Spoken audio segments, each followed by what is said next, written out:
Good morning, good evening, good afternoon, good wherever you are. Welcome to another episode of the Levicity Show. Today we got a special guest. Hi.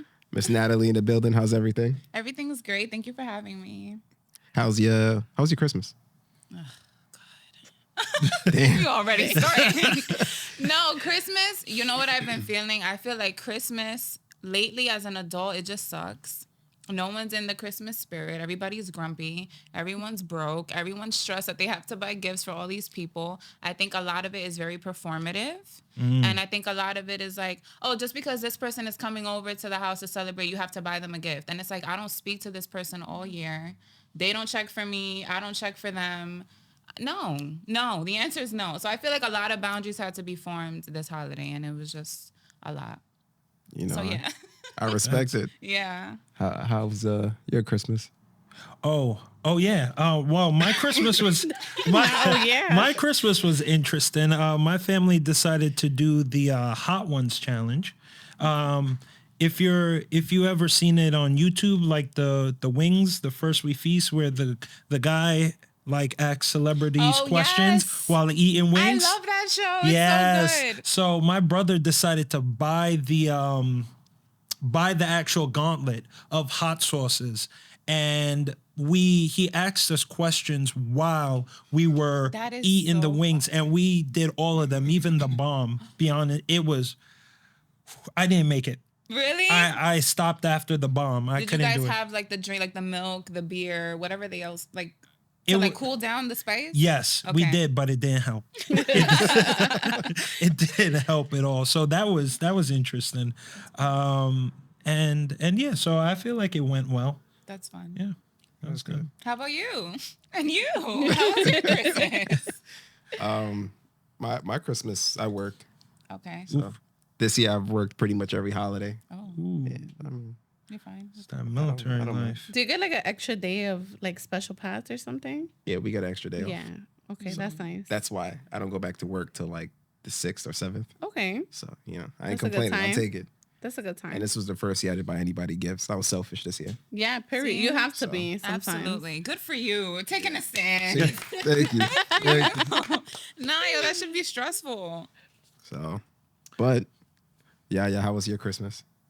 My Christmas was great. I got a lot of gifts. I love gifts. I love gift giving and I love giving gifts. Gifts Speaking of, I saw a receiving. video. I saw a of video when of you got on gifts. TikTok. Oh my God. I was so excited.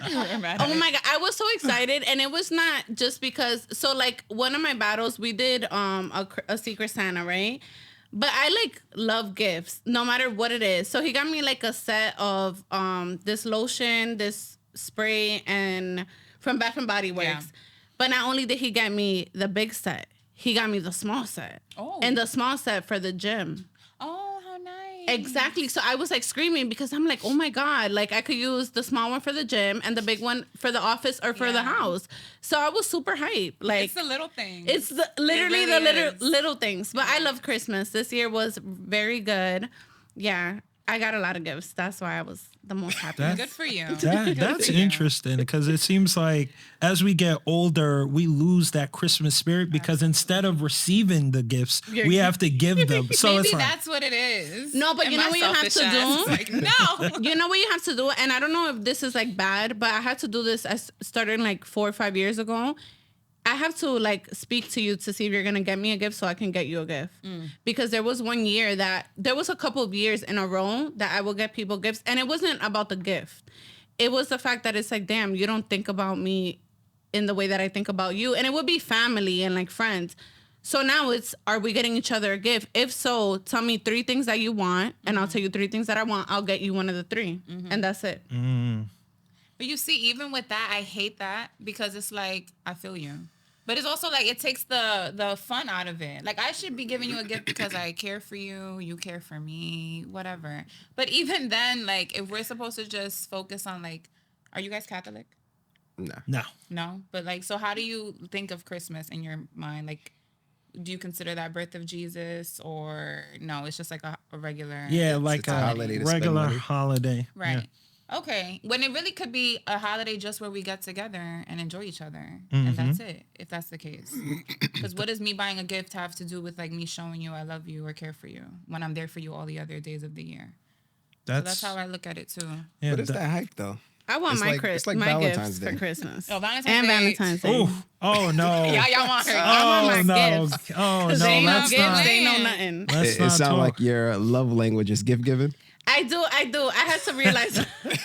Back. I had to realize that because I think my first one is gift giving, and then my second one is like quality time, and my third one is physical touch. So I had to come into like gifts because I used to try to be like, no, like I love gifts. I don't care like how don't suppress how that. much If it you is, gifts, or like gifts. even if it's $5 or like $10. I love me some gifts. So yeah, gift me please.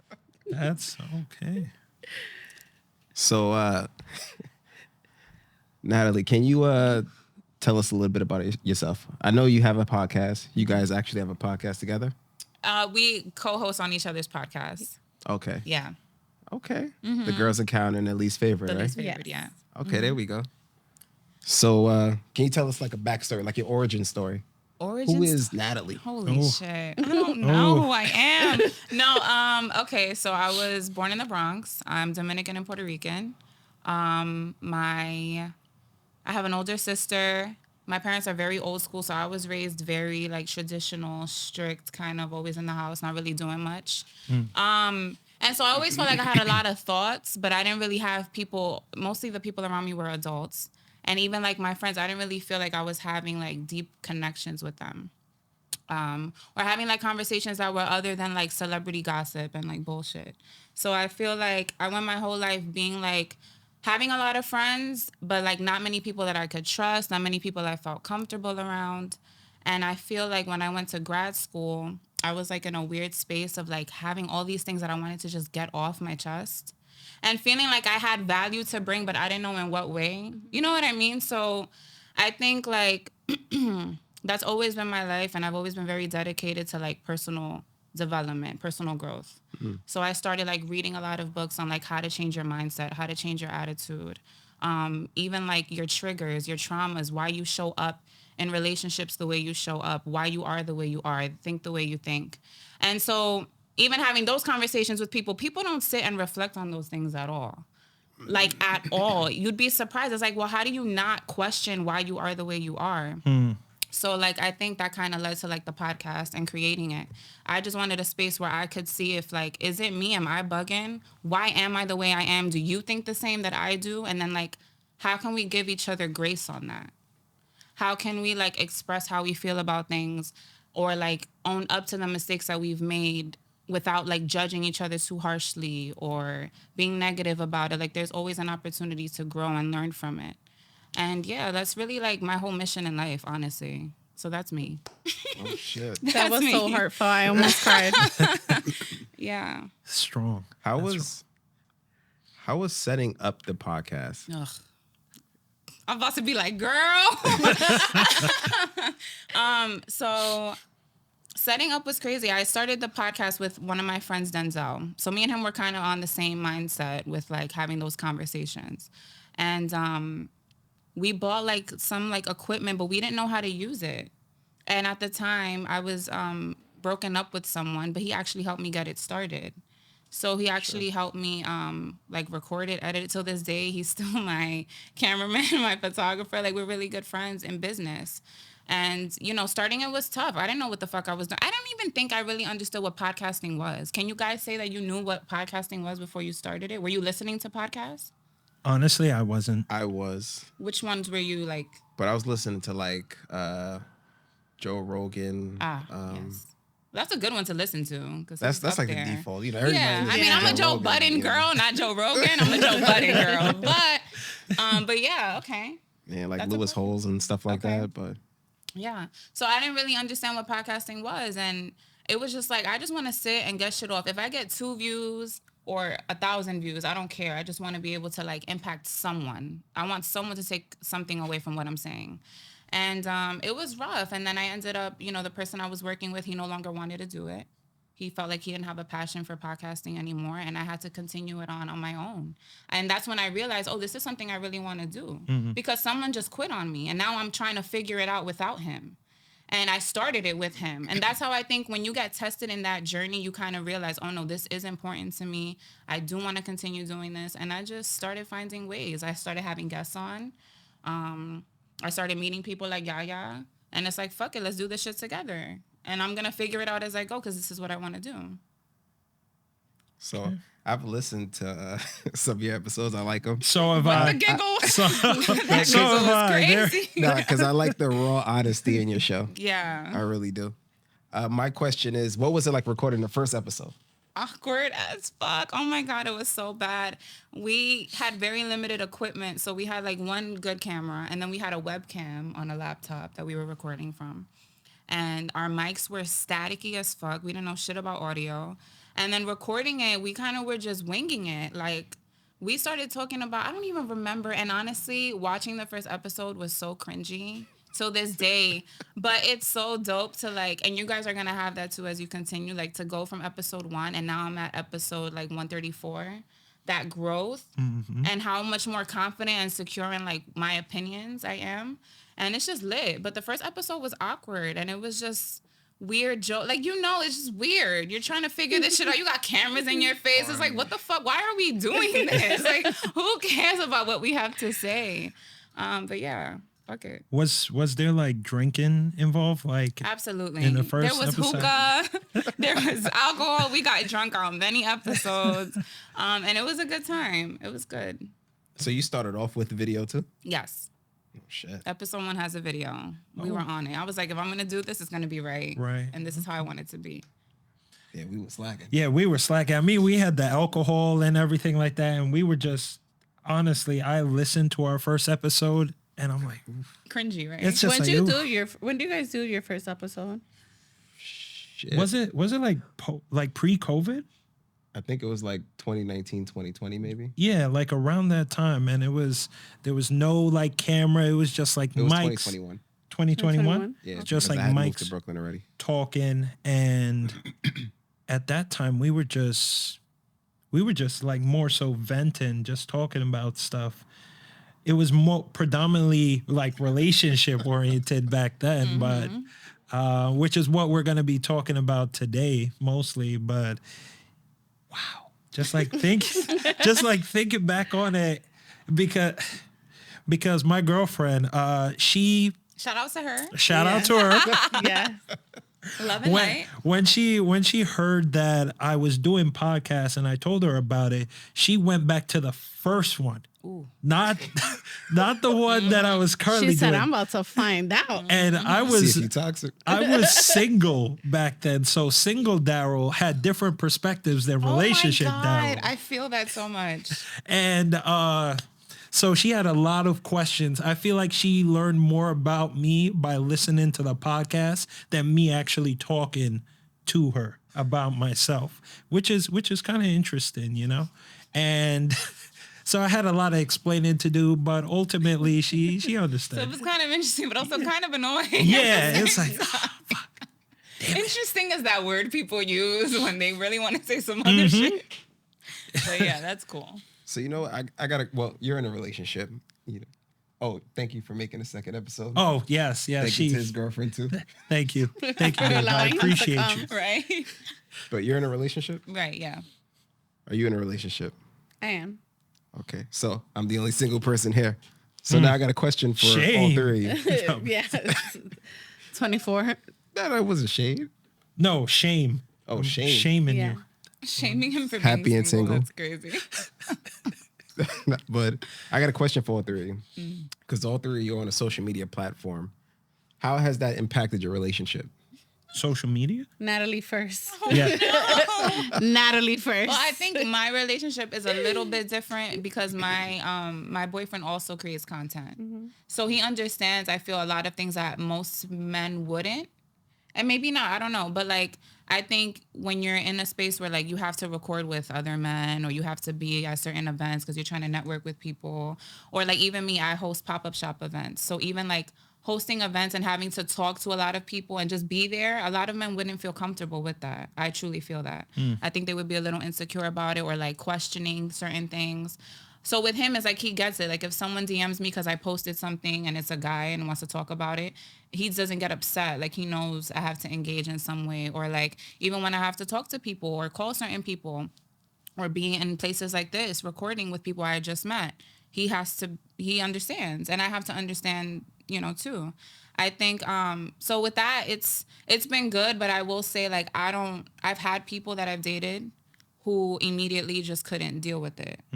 It just wasn't for them. They didn't really get it. They didn't really support it. I can't be with someone who doesn't understand what I do or has some type of support for me and what I'm doing.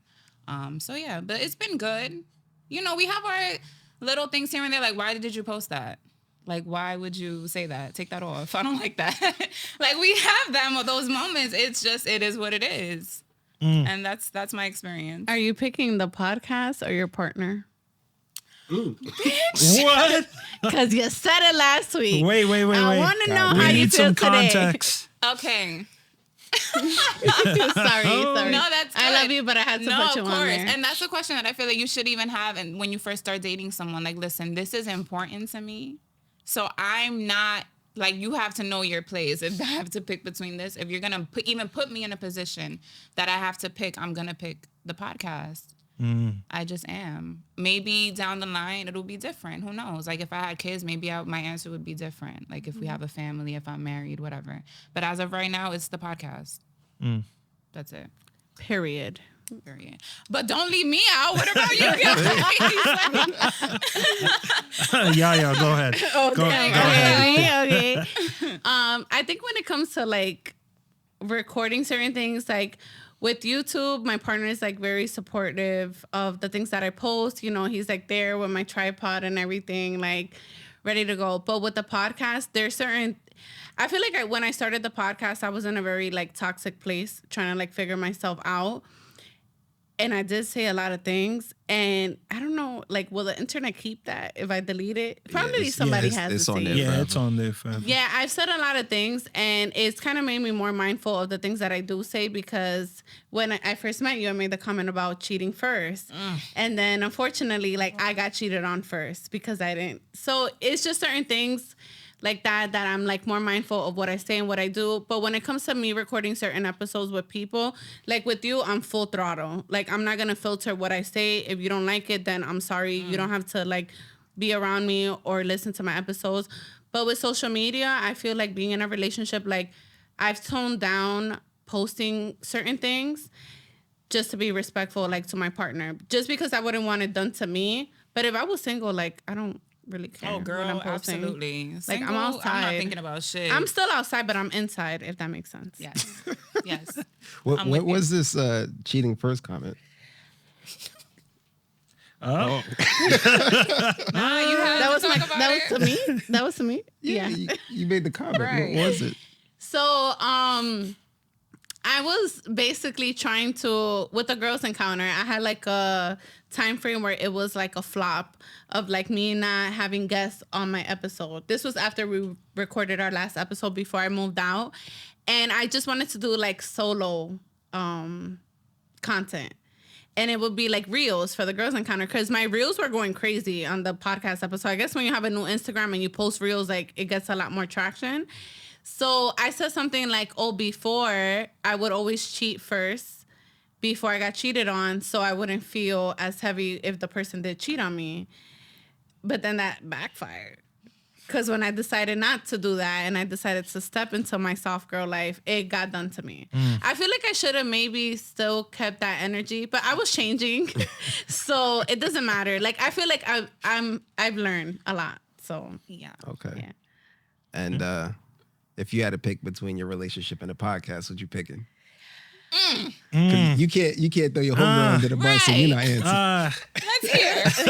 Do tell. So honestly, with me, it's very different. I think I would pick my relationship just because of how my relationship is. Like, I also have a daughter. She's 9 years old now. And I feel like we're very like home oriented.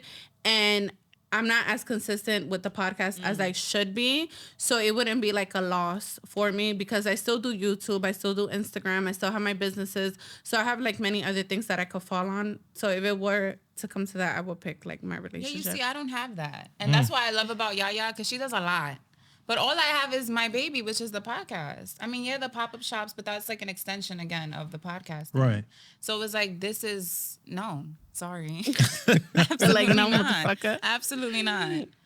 I respect it. How about you? You didn't answer. Well, you're not in a What? relationship. Yeah, I'm not in a but what if you relationship. got into one with like a girl that you're madly in love with, family, kids, marriage? I can't even picture that. Really? Yeah, I can't. Okay. Wow. I can't. Can you Wow. just use your imagination? Opting You out, can still huh? do the All pod, right, though. if I was to use my imagination, I know me and I would pick the podcast. Yeah. Also, I do want to say, because I feel like it would be a fair point to mention, I think it is also different for women sometimes when you have your career, because a lot of times women are expected to give up their passions to stay home with the kids if like family is what you decide to build.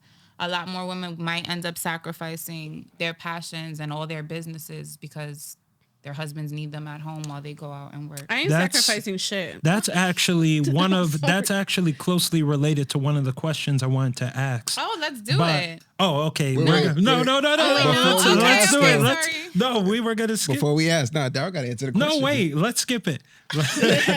Say what you gotta say, Zara. No, answer the question. That's true. You didn't answer. Okay, so my girlfriend, she creates content as well. She's a cosplayer / cosfitter. Oh, nice. If that's the actual term for it. So she understands the podcast situation that I'm doing now, and she's more than supportive of me being on social media, as in like being in that standards like streaming or something like that, whether it be like video games or content or anything like that. So she understands that completely. In terms of, I don't really go on social media as much, which I'm trying to work on. Like I'm actually trying to work on being more social on social media, if that makes sense. So in terms of that, she's supportive of it. I mean, depending on what we talk about, I do hear about it. She does give me feedback on it, but yeah. So we're pretty good. That's good. I know what you're gonna ask, and I would let's just move on to this Oh, question. I have a question in regards to what you just said. Like, what kind of cosplay does she do? She does.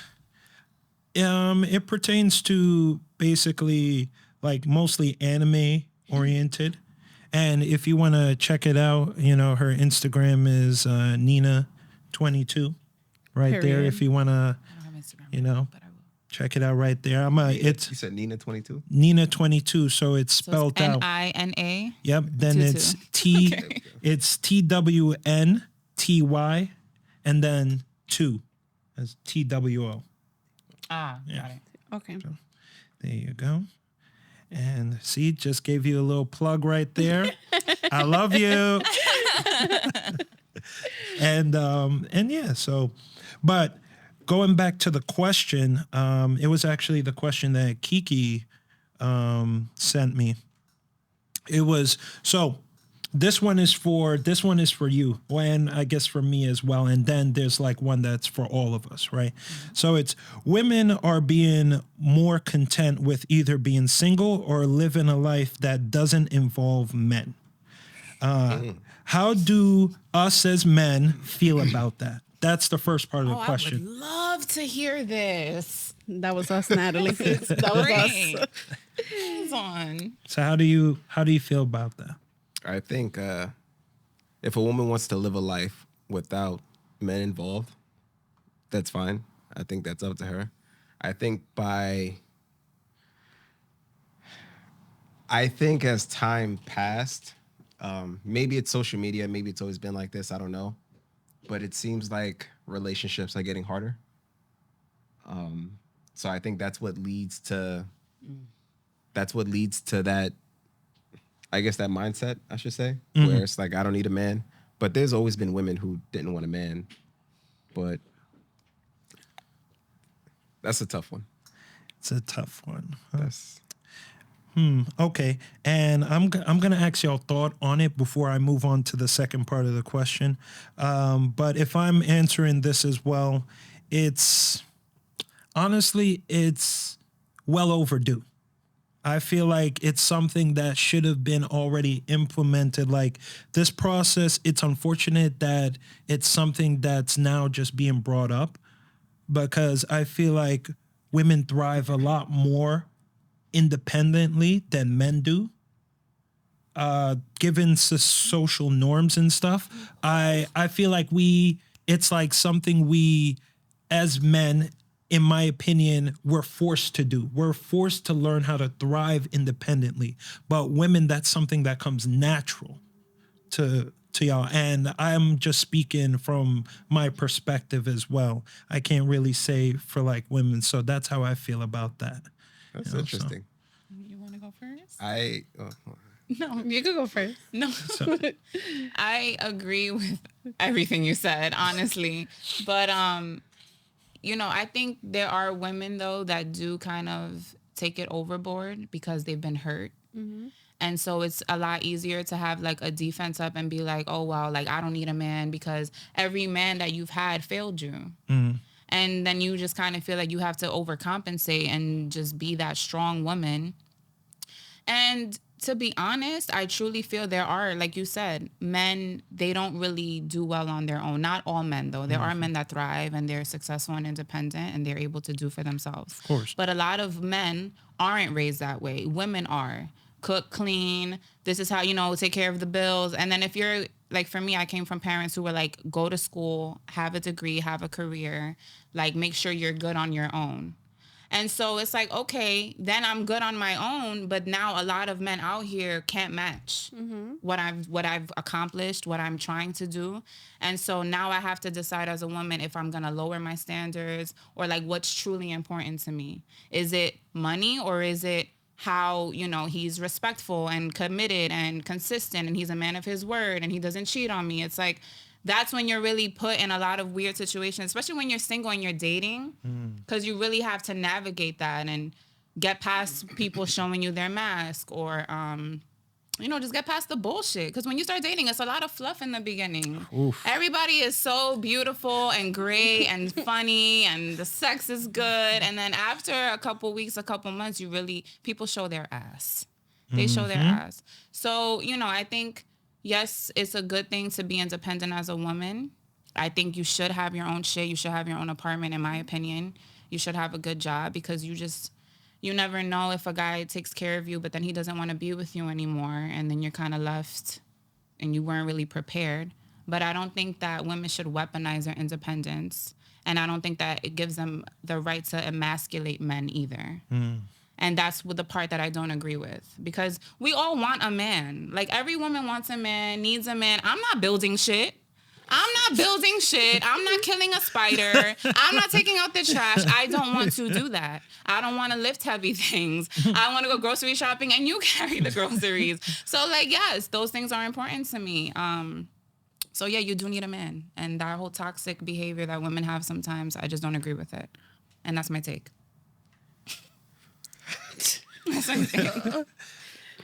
All right, let's hear it. Oh, it's my turn? Yep.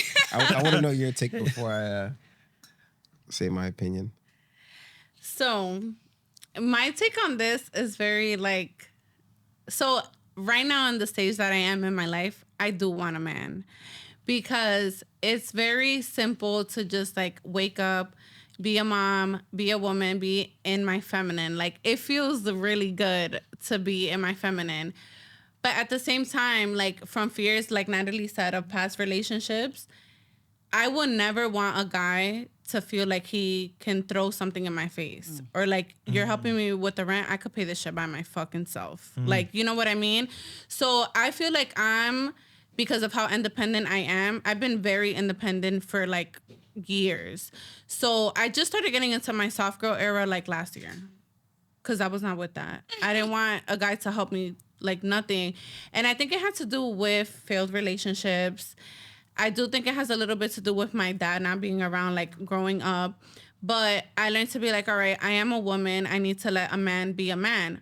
But when it comes to allowing a man to be a man, I'm not going to just let any guy lead me. Like, if you don't know what you're doing as a man, I'm not going to trust in you. And there's no way that I'm going to listen to what you have to say. Absolutely. So I think it's very important when it comes to things like that. And it's not just like, you know, saying things. It's just about like your actions behind what you're saying that you're going to do. So when it comes to the hyper independency thing for women, I don't think it's okay to weaponize it like, oh, because I think when you're in a relationship with a man, you have to allow him time to be a man. Because a lot of women, we be out here like demeaning the fuck out of our man. Yeah. And it's like, damn, shawty, like you want to be single, you want to be by yourself, or you want to be in a relationship. So I've learned how to like tone that down because I was really on some like, nah, I got it. Now I don't have it. And I also think, like, just to piggyback off of that, this is like a little bit off topic, but not really. I truly feel like you need to let a man be a man because a lot of times, like, women, we get stuck in these situations with men who do the very less than the bare minimum. Because a lot of time, no, I swear, like they just don't do shit. And you are like this hyper, like independent woman. You're doing everything. You're not even like really taking a step back for this man to show you how he's going to fail you. And honestly, you need to see that as a woman because then you end up like planning, like I'm planning dates, I'm making reservations, I'm planning vacation. I don't want to do that. Like, do you not want to be here? Do you also not want to share these experiences with me? Are you not just a leader and I'm going to be the one leading? You have to think about those things. Give the man time to like show you what he can do, what he's willing to do, and see, okay, this is the type of relationship I can be in. We like to just give and do the most. The most. For people who don't fucking deserve it, period, because they don't. Why am I going to waste my time? No. If you really want to be in your feminine, you need to see and like hold those boundaries, hold those standards for yourself. And it's like, okay, you can't meet it. Someone will. And I'm done with this.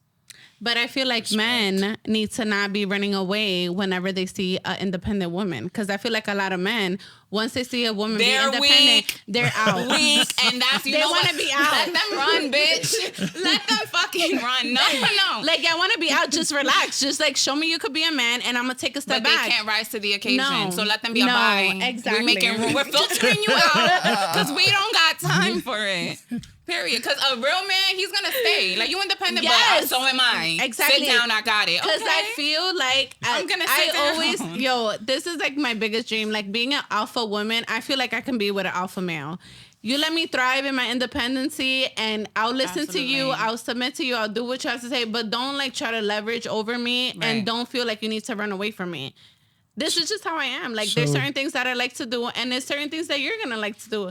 I feel like it's there somewhere in life. I don't know if I'm like being delusional or you just have to have right. the capacity to switch then. Yeah, basically, there's always a switch. Like, oh, this time, like, if one's being the dominant, the other one has to be the submissive, and vice versa. This applies to both men and women. Yeah. So if the woman wants to be dominant right now, the man has to understand that, see it, and like, okay, I'm switching. Yeah. I'll be the submissive. All right, what do you want to do, babe? And then vice versa. If I'm trying to be dominant, they'll see it and then they'll switch to submissive. You have to be able to play your role at the right time. Yes. And there is more than one leader in the relationship. It can't just be the man leading everything. Because I'm sorry, household things, I'm leading.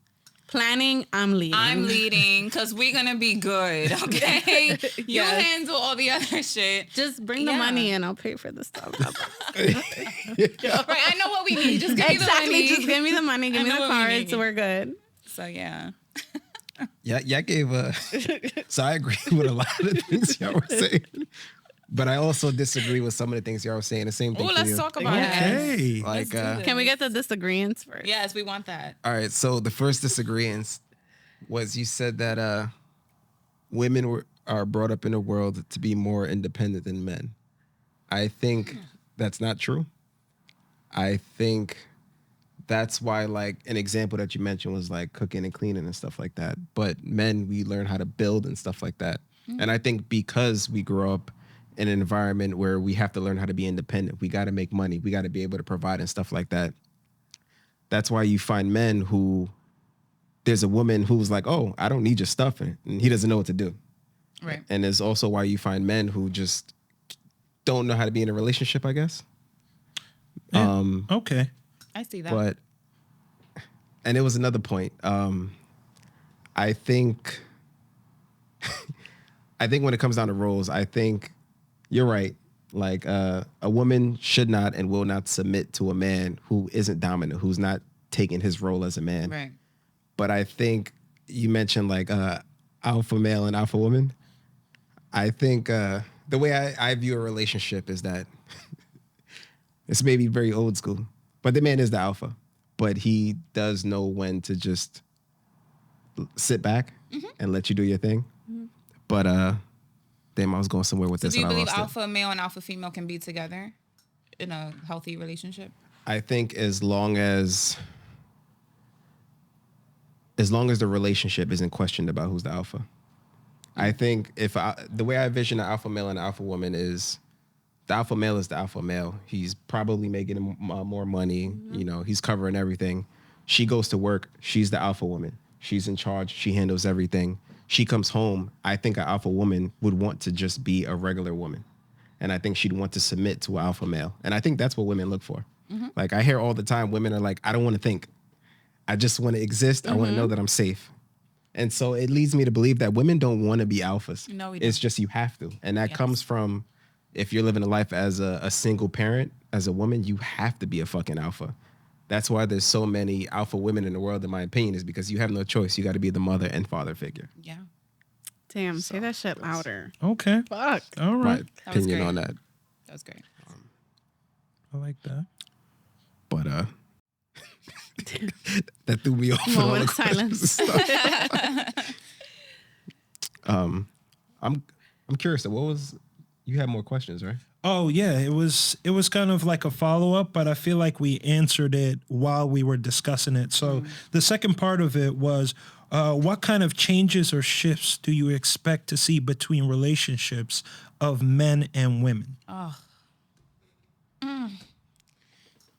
I'm going to start. So I feel like that's literally what I try to do on my podcast. I love talking about relationships, but I would love to see, I feel like we're going to get more divide, but I would love to see a world where like we can have conversations like this where we just say our side of the story and you just see, I'm not even asking you to like adhere to anything or change your views.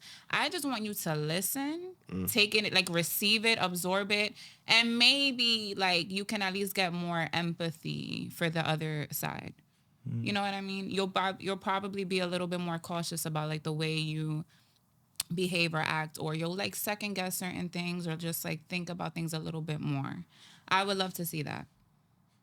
I don't know if that's ever going to happen though. Because gender wars are very popular on social media. Oof. Yeah. That's what goes viral. That's what the video that we did. We did an episode talking about how women don't care what men think or how they feel. We don't care about men's feelings. Actually, that's a great topic. So let me be very specific on this, and let me get your take on these two men who are here. So there was a girl who was on TikTok venting, and apparently she was in a 3-year relationship living with her boyfriend. And one day, she said everything was fine. They were kissing, snuggling, laughing, talking. Everything was great. One day, she was at work and she texted him what he needed from the supermarket. And he basically said, I packed all my shit. I moved out. I'm done with this. And the whole thing was like, women don't realize that their man is unhappy until their man's unhappiness affects them. And so we asked that question, and that video that's my first viral video since 2020. And it was a lot of men. No, women don't care. Women don't care. You guys are selfish. You guys are narcissistic. You're so they went off on us. And so I want to hear your take on this. Like, as a man, do you feel like women care about your feelings? As long as your unhappiness does not affect theirs. Well, okay. I feel like it's also like men, like, come on, guys. We also have to hold some form of accountability as well, because I feel like most men don't really tell women exactly how they feel. They just go with the flow of the relationship. So like, I mean, anyone listening to this now, just tell me if this sounds familiar. Like, you know, she mentions it, or you're in a relationship and they mention they want to do something or go somewhere, and you weigh your options. You're like, I can say no, but that'll just start an argument. So, you know what? Let me just bite the bullet and just say yeah, and let's go. Right? But what that creates is a sort of like resentment, like what we were talking about. Yes, it creates absolutely. a sort of resentment. Absolutely. So like, and imagine that happen multiple times. You're not voicing your opinion and you're just going with the flow, and it builds up to the point where that gentleman just like packed up and left because they were going with the flow, snuggling, kissing, hugging and stuff like that. But that's probably not what they really wanted. And then afterwards, it just got to the point where they were like, okay, I can't take it anymore. You know? So I believe that we should, as men, we have to hold some form of accountability for ourselves and actually start admitting. I know it's a tough thing to do because we're supposed to be tough and whatnot, but we have to start admitting to our significant others how we feel about things that come up in discussion, like how we actually feel, like the truth, even if it's gonna become something difficult for them to hear. That's the whole point of having a conversation. Absolutely. You know? So. How do you feel? As a single man.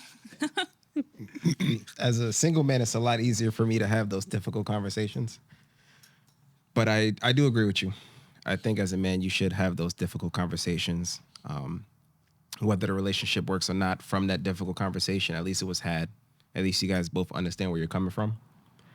But I can also understand from a guy's perspective where it's not easy to have those conversations. Right, because I wanted to ask you too, how do you go about then as a man expressing your emotions, knowing that your girlfriend may be sensitive or, you know, maybe a little dramatic? I'm not going to say crazy. Passionate. She's passionate. Passionate. Okay. So how do you actually as a man go about it? Because I think a lot of times too, a lot of men are like, we do express our emotions, but you're not receptive to it, or you end up flipping the tables and making it about you, and now we end up feeling bad for you. Because a lot of men, they don't watch their tone.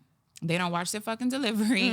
But then accountability on the woman because we be spicy too. Because you don't have to talk to us like that. I think it's more so like women, I feel like when we care about you, we just be just really intense about our emotions and how you make us feel. And then obviously men, I think some men are really good at expressing their emotions or letting shit roll off their shoulders, but there are men who violate. And they get disrespectful. And then it's like, well, no, now I really don't want to hear shit you got to say because now we're in a full-blown argument because of the way you came at me. So how do you go about doing it? If there's one thing that I've learned being in like relationships, not even just this one I'm currently in, but in relationships in general, is that when it comes to like wordplay, men, we need to learn how to articulate our words. Yes. Women, y'all have that down packed to the point where y'all it's poetic. Yes. Y'all have it down packed. Y'all can articulate what's making y'all feel that way. From my opinion, what's making you feel that way, why it's making you feel that way, and you express it, right? Men, I believe that we don't have that form of knowledge at the moment, you know, to actually be able to like, all right, just lower it. First, think about what we have to say. Think about why they may be feeling the way they're feeling. And then think about how I feel about it. And then like just release it. Just have a conversation about it and not try to put your own biases in it. You know, just take a step out of the conversation, analyze it, and then step back in. And then just like, okay, from my understanding, you always have to let them know what you think about it. From my understanding, you're saying this because you feel this type of way. Am I correct? Yes or no? If not, then you proceed forward. So I feel like we need more, as men, we need more steps. We need to create more steps for ourselves. Be like, all right, step one, let's find out what's happening right here. Okay, once we find out what's happening, step two, let's like take a step back and just think about how we feel about it. Step three, step back in, tell them how you're perceiving what they're saying, and then just talk about it like that. Like we need our hands held. You know, we need to create a system as men in order, because women, I believe y'all got it down packed. It's like boom, boom, boom. And then sometimes we got to be like, wait, hold up. Because I tell my girlfriend this all the time. Like when we have discussions, I'm like, all right, babe, I do hear you, but I need like a moment. Like, can I gather my thoughts and then I could call you back? And then we can have a discussion about it. I say it all the time because I'm not the sharpest tool in the shed. So when it comes to relationships, so I always need that moment where I need to take that step back, analyze, and then go back in. So love that. Yeah, that was great. No, that Khan really is looking was. like I don't want to really deal with like none of that. this shit. I really like that. I don't agree with a lot of it. Okay. I do think that everybody does need to take a step back. But I think it's hard because usually conversations like that happen in the heat of the moment. Usually somebody did something that you're finally fed up. It's the heat of the moment. You're just going to express yourself. I think as a man, if you care about a woman, it's hard to have those conversations about things that you know is important to her too.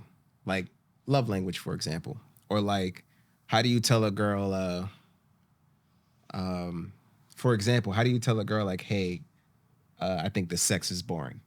That's Damn. Yeah. See the look right there. That's always one of those difficult like, what? conversations. So then leave me. You don't love me anymore. But that's Leave why he me. packed up. no, but this is where the point where you take a step back and you analyze comes into play, because instead of saying like, oh, I think the sex is boring, you should be thinking, okay, how can we change it up? Like, oh, babe, I got some toys for us. Exactly. Or you know what? Or I Or- was thinking we could try this tonight. But you Some know that BDSM. as Not women, receptive we're that- gonna be that way. questioning it, like why you brought these toys, like who put you into these toys? You know what? And that's the problem. And that's why a man Because if would be you like, show you know up with a what? toy that we never used before, I'm gonna be like, so you was using this No, the other but you day? see, I'm gonna No. pick up on it. I'm like, oh, this nigga think I'm whack. All right, so we lit tonight. I'm about to do some shit tonight. Because you know what? I think a lot of the issues in relationships come too from like being delusional or like being very much operating in your ego.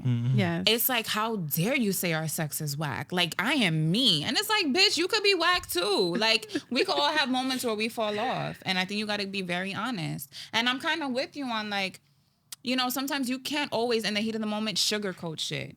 As much as you want to be like this evolved person who like minds their words and like how they, sometimes in the heat of the moment, it's like, yo, you're getting me fucking tight and I'm gonna lose my shit.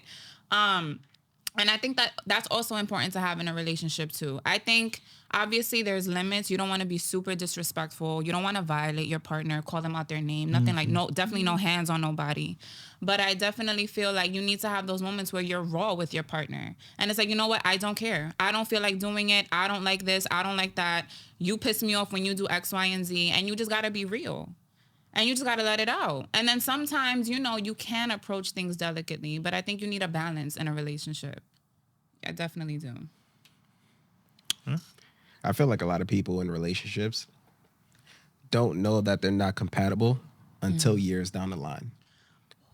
And that's what leads people to leave, is that you guys weren't compatible when you first met, but you had the sunshines, the rainbows, That spark. the good sex because it's a spark. And then as time passed, you're like, fuck, I'm still with this person. And then eventually you've had enough and then you leave. Yeah. And I think that's just how relationships are. I am not a fan of the word love. I I think love is very erratic, and love is crazy. It's a drug. You can't control how you feel, and it leads you to do things that you wouldn't normally do. And that's the sum of relationships. That's why everybody wants to be in a relationship, is because they want that drug. You don't So need to be in a relationship though to have that. That's a To fact. love. Well, I'm talking about like in love, the relationship love. Because, you know, like you could love your siblings, love somebody close to you. I'm talking about that in love. But I My feel like partner. the in love you're describing is just toxic. I think in love is toxic. Really? You I think that? genuinely do. So why though? People kill off of love. Wars started over No, love. that's psychotic. People go to jail That's over more. love. I feel like that's something else. I just don't know what the word is. It People could be sacrifice like their health obsession. over love. Yeah, Obsession. obsession. Is, Or it's is obsession not part of psychotic. love? A little bit? I feel like to a certain extent, because like I think it depends on like how you are as a person. Because I feel like, for example, like us in the military, if you have like a really good career, you're not about to like kill someone over love. Like, bye. Right. That's You been could done in go. history. I know it's been done, but it's like I feel like you have to be really like sane to like realize the type of shit you're on. Like, I'll love you to death, but if you do me wrong, like, bye. There's most like I'ma do is 10,000. cry Yeah, I'm gonna cry OD. I'm gonna cry for like I'ma 3 cry a days. lot, yeah, And a then lot of after that, I'm off this. Like, what? You bugging? No. Hey, be outside. I Exactly. think that's until Fuck. you're in a situation where you pick love over rational thinking. Over everything? And I think a lot of people think like that. Like, when people tell me about their situations in their relationship, I'm like, do you think that was okay? And I'm like, nah, fuck that. Because he said he loved me, or she said she loved me. And I'm like, Yeah, it's true. take a step back and think about it. You're crazy right There's now. a lot Yeah, going yeah. on. No, there's a lot. Yeah, there'd be a lot. It does. It does really affect. Like, that word is very powerful because the effect it can have on a person, dependent on the person, it's always different for a person. Like, it's never the same. Like, if I love you is always different from how you say you love me. And it will never really match up because everyone is different. So why can't everyone's version of love be different as well? Which is where that incompatibility comes out, because if our loves collide with each other, they Right. don't necessarily fit. Then you get something, you get like toxicity, you get all those imbalances. Because technically speaking, like on the biological perspective, in my opinion, love is a chemical imbalance, Okay, right? science. And with all Yes, let's do this. it's a chemical imbalance in the brain. And with all chemical imbalances, if you add another element to it, i.e. like another person's version of love, it creates like a disaster. Like, it becomes radioactive. I agree. Like adding more like carbon molecules to something makes it like radioactive. So in that sense, if we were to use that analogy and put it to like two people's versions of love, of course there's going to be some form of toxicity that comes out of it. Yeah. Yeah, I feel like that single. whole like compatibility thing too is really just how I feel like you can relate it to tolerance, really. Like, how much are you willing to deal with from this person? Because relationships really have to be like that perfect balance of like, I'm this way and you compliment me in these areas. I may have to sacrifice the areas that you probably don't compliment me in, or see like if this is even worth it. Like, if you're a person where your social life is very important to you and you love going out all the time, but your partner's a homebody.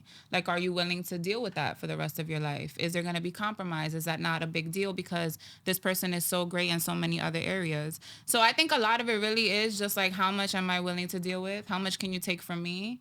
Is this disastrous? Is this going to affect my mental health? Am I going to be able to function in society? Because sometimes people get in relationships where it's so toxic, you don't even... Like, you completely lose yourself. You're not even going to work. You're not showing up for you. Like, you just lose yourself completely. It's like, can I exist with you and be healthy and happy and chill and live my life and you live yours and we at least laugh together and we have more good times than bad together? I feel like that's all relationships are. So I got a question on that. Do you feel like compromising helps relationships? Like, helps, I want to say a not good relationship. Like, I don't want to say a toxic relationship, but like a relationship that has more bad than good. Do you feel like compromising helps as compared to a relationship that's more good than bad? I wouldn't say in a relationship that's more bad than good, because you're compromising and something is still going to get you mad at the end of the day that your partner does. So it's like you're lowering your standard to meet their needs. It eventually is going to make you unhappy and it's going to make you snap. So I would say in a relationship that's better than it is bad, maybe compromising certain things, because I feel like you can always meet in the middle with your partner. Depending if you're hard-headed and you're just like one way and like, no, this is how I want it to be, then if it's not gonna work out. But I feel like when you truly really love somebody, like, you can compromise for them. I agree. Okay, I like that. I agree with that as well. I do. I actually have one more question. What time is it? Okay. One more question. And then is this the good question? The well, not the good question. Is this the oh question I couldn't answer? it was the do men and women see loyalty the same? That is the question. They do not. Yeah, I didn't know how to answer that. Can one. we define loyalty, please? Oh, yes. Let's give a nice definition for it before we answer. Like Maybe the we'll be able to answer. denotative version of loyalty? Or we Like- could give our own definitions. I like up your to you. definition of loyalty, Natalie. I don't even what remember. is your definition of loyalty, Natalie? I think, I don't know if I have an exact definition, but I feel like as long as I am committed to you, I am going to, and it depends too, because are we talking about loyalty in friendships or relationships? Because there might be a difference. Because obviously, like, if I'm committed to you, fine. In any type of relationship, I am going to respect you. I'm going to honor you. Your secrets, obviously, I'm not going to tell them to anybody. Like, you can trust me. You can confide in me. I'm going to give you, like, a safe space to be you. And I feel like that's loyalty. But once we are no longer committed to each other, I don't think I may have that same level of honor towards you. I'm not going to violate you or tell your secrets, but I don't think I'm going to be like super like faithful to you or just doing things for you in any way because we're not together anymore. Okay. For the sake of the topic, let's focus on like relationships, like you Okay. were saying. So we'll go around the room. You're gonna get it too. I'll go last because he asked me this earlier and I didn't know how to answer it. So you're It's my okay. Sorry, I've been a little like lost today. For me, loyalty is like the same thing. I feel like if in a relationship, loyalty for me would be respecting your decisions and the things that you want to do. For myself, it would be like if we agree to not see other people, we won't see other people, whether it's like a real relationship or not. I'm very heavy on that and like telling my personal secrets, me keeping your secrets, and just personal things that we're dealing with. Cause I would hate to like be in a relationship. I was in a relationship one time and this fucked me up. He would go back to like, you know, his little side things and talk about what was going on in my life. Oof. And that's OD. Because I was going through shit in my life. But it's like, I don't feel like you should talk about that. Because I wasn't like telling anyone, you know. But that was like a really real toxic relationship. So I feel like loyalty is just really defining like where we stand as a couple or like whatever we are and respecting each other's boundaries and never crossing them. Like no matter who intervenes.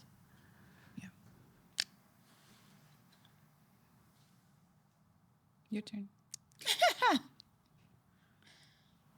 I would define loyalty as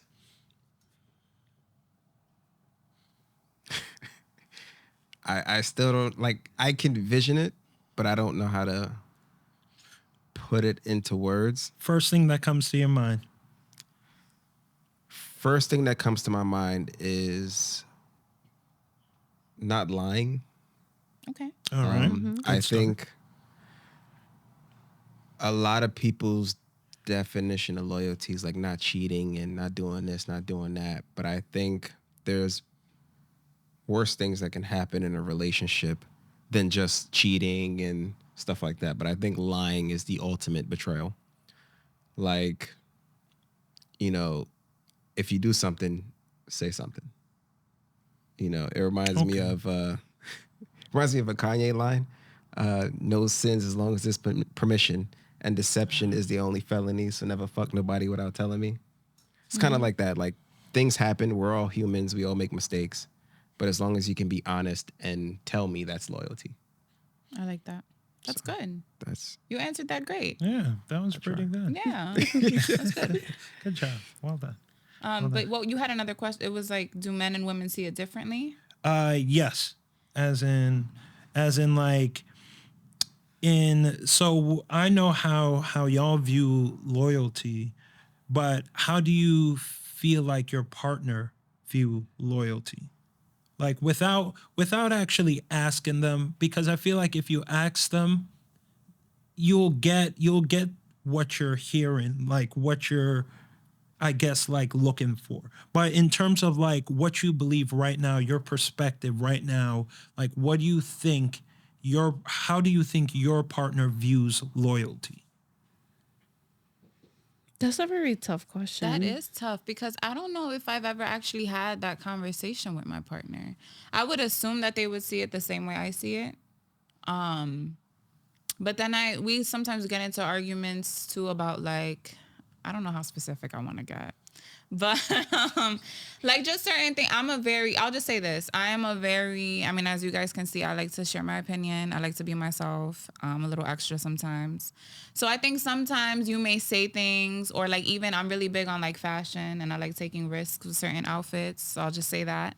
And so that could even be something where it's like, I think he would view loyalty as like also like, and this is actually what I believe loyalty is. When I'm not around, how do you behave when I'm not there? How do you carry yourself? I think he really focuses on that. And it's like where I would, as a woman, have a more limited view. Like, oh, as long as you don't cheat on me or disrespect me, like we're good. But I think he carries it into everything. How you move, how you talk about this relationship, how you talk about me, how you dress. It all shows me like how much you actually are loyal to me and respect me. So, yeah. So maybe I do know how he feels about it.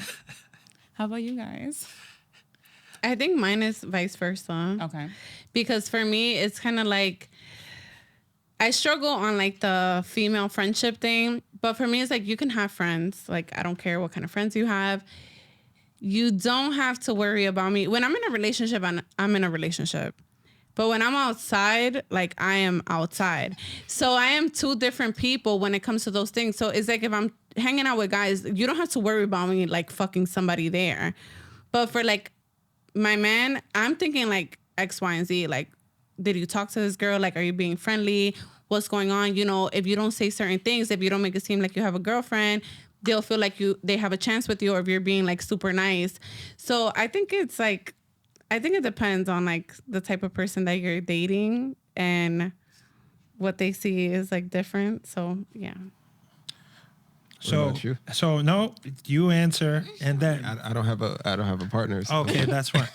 Because what I want to do before I answer is that I want to do like a sort of experiment. So now that we have our answers on this being recorded right now, I want us to ask our significant others that question, how they view loyalty, and then you'll compare the two between how you perceive their loyalty and that what they actually tell you. Yeah. You know, so in terms of how I feel like my girlfriend perceives loyalty is like she gives me 100% all the time, and I could see it. You know, when you kind of have that doubt where it's like they're not really giving it their all. Like you can tell someone isn't really giving it their all in a relationship. Yeah. I can tell she gives me 100% of herself all the time, and I love that. Aww. I love that. It's like the greatest thing because I know she's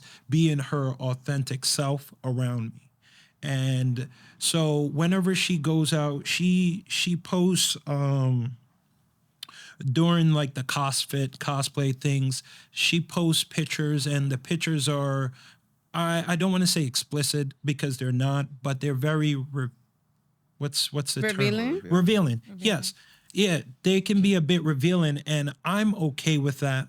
I mean, granted, I don't know what she gets hit up in her DMs. I'm pretty sure she gets like the, you know, men being men in that aspect of that, and I'm okay with that. You know, she can go somewhere and it's just a whole bunch of like, if it's just her and a whole bunch of guys she knows or like men she used to date in the past and stuff like that, I already know, like, I'm confident that nothing is going to happen because I know the type of person she is, and she gives me 100% of herself. So it makes it easier for me to understand that even in those situations, I have nothing to worry about. Yeah. So, yeah. I like that. That's very cute. Yeah. I like you guys. Shout out to you guys. Yeah, very cute. So that was my questions. That was all Those were good questions. You know, there's obviously benefits to a relationship. What do you think are some of the negatives to a relationship? Natalie, you going first? It's always me.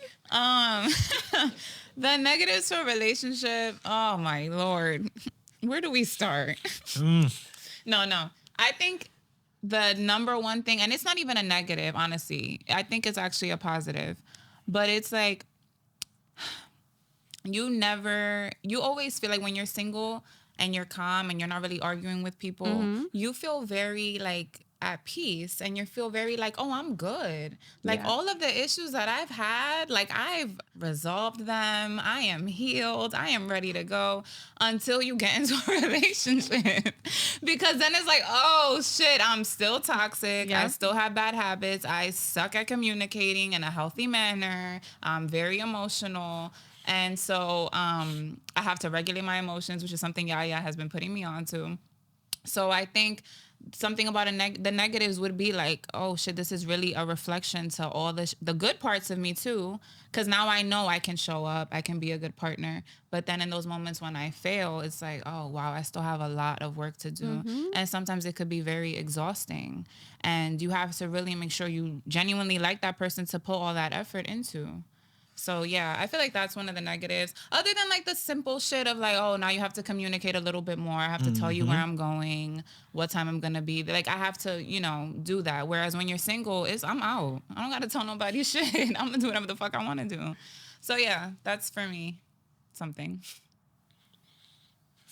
I think some of the negative things, being in a relationship is kind of something we spoke about last week about carrying your partner's baggage, because you never know like the background of the person that you're dealing with until you start dating them. So for example, if you're dealing somebody that deals with depression or with anxiety, if you don't deal with those things, it's very new to you and you might not know what to do. You kind of feel like, damn, like, should I even be with this person right now? So I think that's like one of the negatives is like not knowing the background of the person unless you know them like for a long time. And then I would say cutting communications with like somebody that you were close to just because of like probably your partner's like insecurity. And I think that's super important because you could be like had a relationship with someone or something like that, and then your partner's like, well, I don't want you talking to that person. And you're like, well, damn, me and this person are like really good friends, and for your partner it's like, no, like you're disrespecting me. So I think there's like a few like negative things when it comes to relationships. I feel like my male friendships have suffered a little bit. I don't hang out with them anymore at all. I hardly talk to them, but it's just something that kind of comes with the territory. Yeah, it's that always happens with relationships. It's whack, but I mean, it is what it is. What about you? Oh, well, those were two really good points that I actually want to, I guess, piggyback off of because I agree with both of them. I feel like the negative in a relationship is like the luggage. You don't, as Yaya was saying, you don't know who you're getting into a relationship with until like that honeymoon phase is over. Yeah. And then you're like, oh, wow, you're dealing with this. Okay, you're dealing with that. All right. And then you also have your luggage as well, believe it or not. Most people want to think like if they're out of a relationship, they left all their luggage in that relationship. No, you're still dragging it. It's just a lot further behind than normal, So if I were to think of like another thing as opposed to those two that's like bad about relationships, I would say like the adjustment you have to make getting into a relationship. Like it's because you're not just taking care of yourself, you're now taking care of someone else, right? Whether you think you're not, like you're now taking into consideration, as Natalie was saying, like that person, their feelings, everything that's oriented with like being with them. You have to do a little bit of compromising. You basically have to adjust yourself, not lower your standards, not lower yourself, but make an adjustment. And that could be something that comes with some restrictions. but it's not necessarily bad restrictions. If you think restriction, you won't think like bad. It's just like, hey, if I was dating or talking to 3 people, now I can no longer talk to those 3 people. Yeah. It's just something that comes with it. And some people don't like it. Some people love it. So I mean, I don't think anyone loves it. because he loves being single. Oh. So you love the single, it. yeah. So decide what works for you. There's no pressure on this side. Right. Yeah. Okay, that's interesting. So now I have a question for you, right? Because on your show, you talk a lot about relationships and things. And was there any biases that you've had before the show, and then you had a show that was kind of hard for you to acknowledge that was a bias? That's hard to answer. I think I wouldn't say bias, but I think doing the show kind of just let me know how self-centered I can be, and how I really put a lot of pressure or high expectations on like partners and relationships. And I think I also felt like a lot of it's easy when you're in like toxic relationships or relationships that aren't healthy, if someone's disrespectful, to always like point the finger on them. So I think a lot of my episodes when I was single or when I was dealing with people like situationships or a toxic relationship, I think I was always coming from like a bitter place, always coming from very like accusatory, and it's easy to point fingers. But then when you finally take a step back and you start taking accountability for your role in a lot of the bullshit, that's when I feel like there was a switch and a lot of my takes on things. I find myself now being a little bit more empathetic to men and really trying to hear their sides of stories or try to get their perspective on things. So, yeah. What was the biggest lesson you would say that you've learned since doing shows as far as relationships are concerned and outside of relationships? The biggest lesson? Damn. That's tough. I've learned a lot of lessons throughout the years.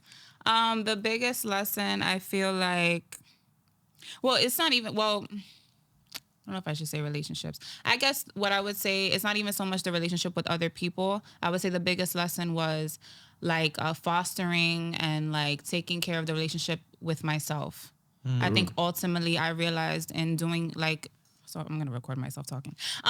In doing my episodes, I realized you'll continue to like lose yourself in people, and you'll continue to like settle for less than you deserve if you really don't take care of you and who you are and nurture the things that you like and show up for yourself, right? Like a lot of times we're not even committed to ourselves or showing up for ourselves in terms of working out, eating healthy, getting enough rest, not putting yourself in uncomfortable situations when you don't need to be there. Like you don't need to deal with people who trigger you or be in situations that are unhealthy to your mental health. And I think once you start showing up for yourself in that way, it makes it a lot easier for you to date people and for you to recognize, you know what, this person isn't for me. This isn't going to work. And I don't have to deal with this because I'm good on my own. I put work into myself. I don't have to deal with this bullshit. So I think you become just less tolerant of nonsense. So yeah, I feel like that's the most important thing. Oh, shit. Yeah. Now, as the single person in the room, I got to ask, how do you guys feel about the whole friends with benefits thing? Hate it. No. Well, what kind of benefits are we talking about? Oh. I mean, that's based on the individuals. Okay. What benefits are worth it, I guess, right? Like, Yeah, pretty much. yeah. Because like I feel like friends with benefits is so strictly like we're just having sex. But I feel like as an adult, when you start to get older, like, are you gonna start paying some of my bills or something? Like, are you gonna pay for my nails, my hair? Like that's how I see it, like benefit wise, because it's like we could just be fuck buddies and then don't have to say friends with benefits. Right. But like, are you benefiting from me? Am I benefiting from you too? Like, am I cooking for you? I thought that was all like kind of the same thing. Like No. it was Like like fuck buddy, friends with benefits. I think it's Nah. like subjective on like what people perceive friends with benefits as Yaya was saying. Like, to my understanding, it's like, oh, if my version of benefits is that I like sex and sex and I don't know, like cuddle afterwards. I'm like, okay, that's what I view friends as benefits as, but they could be like, oh no, it's just sex and I'm out.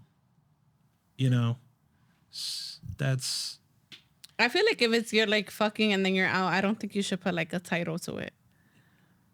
Yeah, I agree with that. Yeah. Can I ask a question real quick? Like, do you guys feel like when it comes to friends with benefits, who handles it better? Men or women? Yeah, men or women? Like making like, okay, this is just friends with benefits, nothing more. It's never going to be more. Like, who keeps that mindset and like sticks with it? I think it starts off as the man and then it ends with the woman. Oh, talk about it. I like that. That's a good take. I think originally, like in the beginning, the man is like, oh, fuck yeah, you know? Yeah. But then after a while, it's like, damn, she's cool people. I like her. I like her. Yeah. But then if she doesn't want anything, it's like, yo, what the fuck? And then, you know? So I do think it starts with the man and then it ends with the woman. Interesting. That is actually, yeah, that's true. Now that I think about it, from my experiences, like it takes longer for men to be more emotionally invested. So if that friends with benefits like consistently happens, like it happens throughout time, like we become more invested. And to my understanding, women become less invested. So it's like, damn, now we're kind of like, yo, this is nice. They're like, all right, you know, this is it. It is what it is. If it's over, it's over. Yeah. Right. So, yeah, that was a good question. That was nice. Well done, sir. Good job. Yeah, I think it takes a lot to be a long-term friends with benefits. And I think two people who are friends with benefits for a long time, either both or somebody's really dope in that relationship. Yeah. And, you know, that's hard to separate after a while. But wouldn't it still be considered a relationship then? The relationship is that it's a friends with benefits. I mean, technically, everything is a relationship. Yeah, that's true. Yeah. Okay, that's true. That's fair. That's fair. So, what do you guys think about commitment culture? What do you mean? What is that? So, commitment culture is pretty much everyone wants a title. And that's men, women. You know, I feel like that's what led to like Fresh and Fit. And that's what led to all these other podcasts where it's like women should do this, men should do this. Oh, God. You got women settling for less. You got men settling for less. And it's because everyone just wants a title. Everyone wants to say, this person belongs to me or I belong to this person. Right. How do I feel about that? Does anyone want to go first? I feel like I have something to say about that because I feel like depending on your goals in life and depending on the type of person that you are and your personal goals, at a certain age, you should want commitment. Because I feel like if you don't want commitment, I don't know. I have this theory of like a man who doesn't want commitment doesn't have commitment to himself. No shade. But I just feel like if you feel like you can't commit to a woman, then you probably have problems committing to yourself with certain things. So I don't know. I feel like at a certain age, you should want commitment. Let's see. Oh, well, I guess. I mean, I think what I wanted to say on this is like everyone wants the title. But I feel like no one really knows what it takes to actually be committed to someone. And so it's easy to be like, oh, as a woman, like you said, women should do this and men should do, like, men are the providers. You should be making this amount of money. Women should be at home, whatever. And it's like, okay, but does that really show commitment? Because you could, as a man, be providing, and that doesn't mean that you're committed to me. You could be cheating on me or disrespecting me, whatever, no loyalty.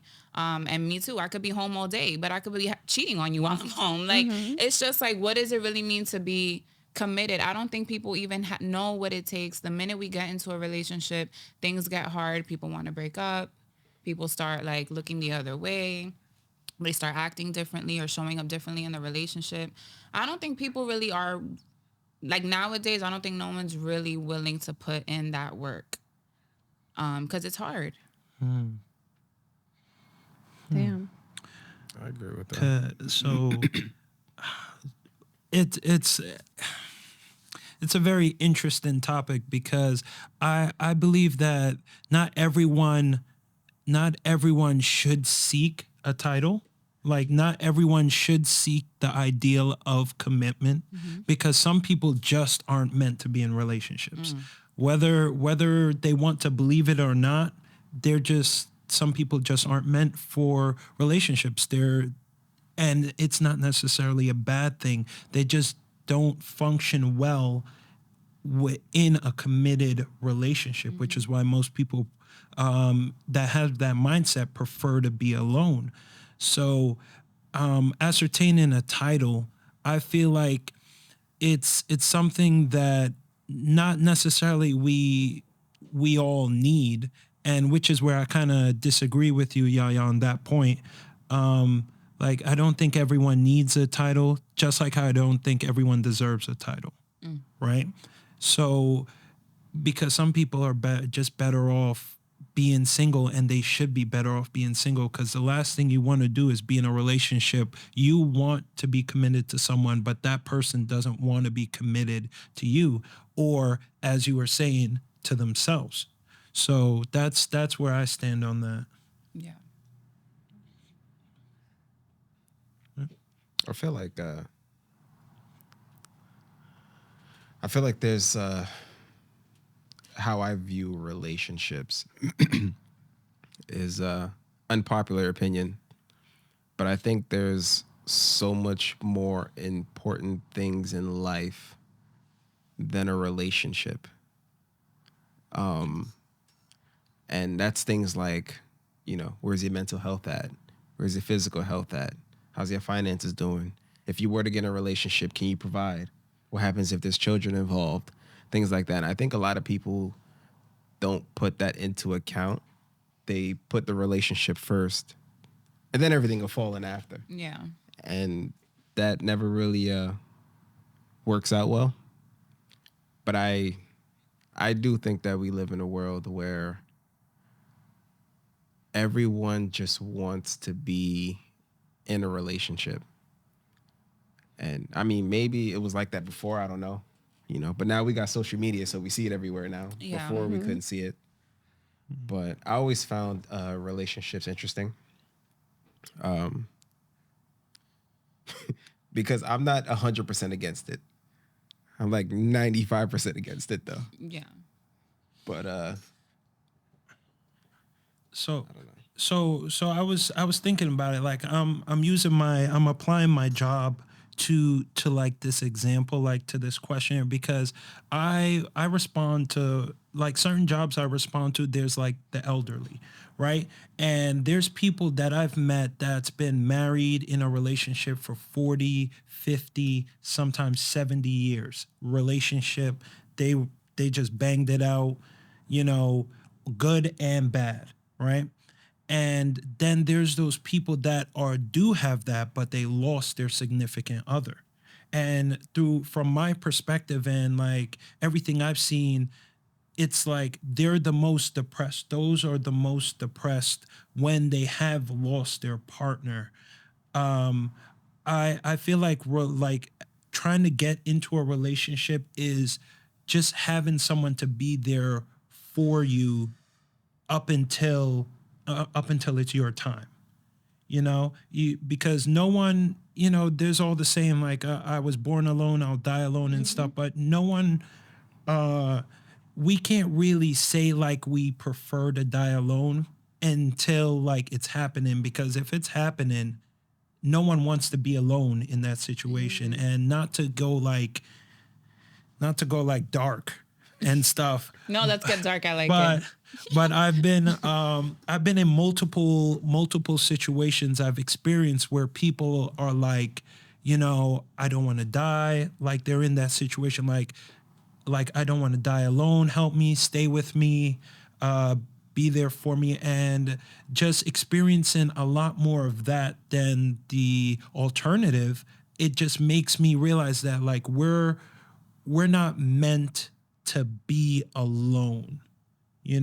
like in the end, like right now, our perspective is, you know, some people are like, I'd rather be alone. Some people are like, I'd rather be in relationships. But as we get older, like 60s, 70s, like 80s, like up there towards the end of our lives, we're more so focused on, I've noticed that people are in that age range are a lot more happy when they have someone with them compared to if they have no one with them. Yeah. Sorry to get kind of. No, that's a really valid point. I like that. Yeah, I agree with that. I think we were created to be with people, and it's why they say like solitary confinement is like one of the harshest punishments. Right. Like you lose your fucking mind in solitary confinement. But Yeah, because like 30 years from now, our perspectives might change wholeheartedly, just on like everything we think now, you know, and we go back to this 30 years and we're like, oh, wow. Mm-hmm. So. Yeah. I also think being alone is subjective. Okay. Like a lot of people view being alone as like, I'm not in a relationship, you know, there's no wife, husband, or kids and stuff like that. But then I look at whether you're alone or not by how much personal relationships you have. Mm-hmm. And I think that's what's important. But I mean, I do also think relationships are important. I don't want y'all to think that. Yeah. You know, No, yeah. What happened to your inner toxicity? I thought you were gonna bring it out. I thought you were gonna. No, I still think most of the world needs to be single, but not needs to be single. I think most of the world should be single. But I think people rush things, force things, but that's the normal human experience. And you know, it's all personal. You don't know till you know. So fuck it. Try it, go for it. If you like it, you like it. You don't, you don't. But I put the phone away because I'm about to just spitball and ask questions and pick your head.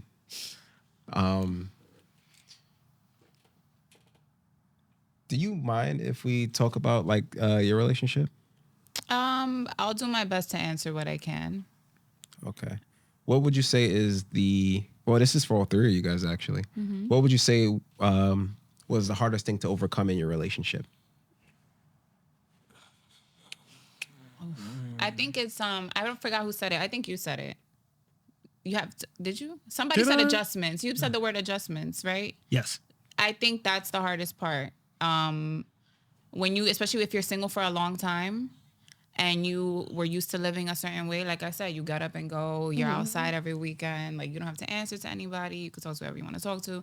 I think the hardest part is making an adjustment, like, oh shit, I can't do this anymore. What? And I think there's a mourning period in that. And I don't think a lot of people talk about it. Like when you first get into a relationship, you are kind of grieving for a life you suddenly have to, like, you know, make these changes to. That's true. And it's like you don't mind because you genuinely do like this person and you want to start this relationship with them. But there is a point where you might get a little sad and be a little bit down and you're like, but why? Am I not happy with this person? I'm excited to be with them. And you just have to see what's important to you. That's why I really agree with you. Like, stay single if that's really what you want to do. If you know you cannot handle a relationship, because it's not something that you should take lightly. And people do get in relationships just to be in them. Mm-hmm. And it's like, no. So, yeah, I think the adjustment is the most difficult thing. Oh, it's my turn. Okay. I see what you mean now. So the most difficult thing to me, it would have been, it's just like, I guess we're going on to adjusting. I'm talking adjust again, like adjusting yourself, not for the person, but to the person. Right? Mm-hmm. So like certain things that you would definitely do, but now you have to do them with someone else in mind. Right? Mm-hmm. like you can't Well, I guess that would just be talking about what you were just talking about, Natalie. So I think I might change it a bit. It would be thinking, you know what, I'm gonna get a bit spicy. It would be Yes, get the spice. it would be thinking that your sexual performance is just as good as it was in your last relationship, or thinking about it was bad in your last relationship, like your partners are different, right? And they have different likes. They have different things that intrigue them. And you have to not bring your ego into that. So it's time for you to, like, you know, set the ego down, pick up a pen and paper, and then just hear what it is they like and dislike, because you also have that platform to tell them what you like and you dislike, because you can't automatically think you're in a new relationship and they're already doing everything you liked in the previous relationship. So that's great. That's a good point. I think the hardest thing for me is being a parent, because I never, like, my daughter has only met 2 boyfriends of mine, including this one. So, and she's 9. So I haven't been with her father like the whole 9 years. But I think it's very important, like, as a parent, who you bring around your kid. And I think, like, gauging your partner before you actually bring them around your kid, and gauging them while they're around your kid. So I think that's, like, one of the hardest things, because it's like, all right, like, you know, I've dealt with infidelity in this relationship, but that's something, like, on both of our ends. That's not something that affected my daughter in any way. But it's like, when you do certain things around her, or you, like, we talk to each other a certain way, that's something that's like, yeah, like, I'm not going to have my daughter see this and think like this is okay. But thankfully I haven't had any issues. Just some things that I've had to deal with myself with the emotional regulation, because I'd be ready to snap. It's either like, we're doing this or we're not doing this. And I have noticed my attitude be very dismissive. Recently, I'm more like, I don't want to deal with this. I don't have to deal with this.